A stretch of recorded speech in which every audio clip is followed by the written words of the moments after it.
Coach, as the all-time leading rusher for Notre Dame, what do you look for when you're recruiting a running back?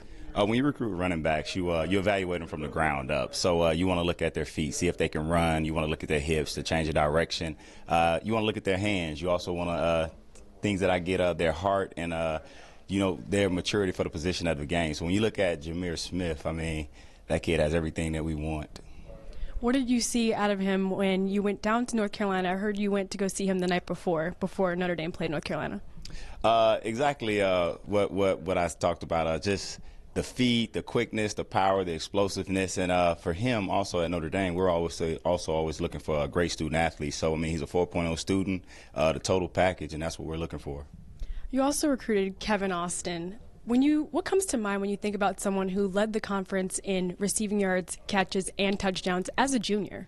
Yeah, Kevin, man, the sky's the limit with Kevin. I mean, there is nothing he can't do. I guess the best question is to ask, what can he do on the football field?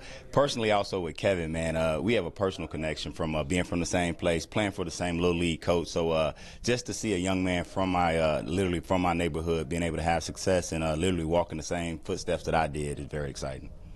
And lastly, George Takis. When you think about a kid who is a 4-star in all the major recruiting services, where do you see him fitting in what most people call tight end U?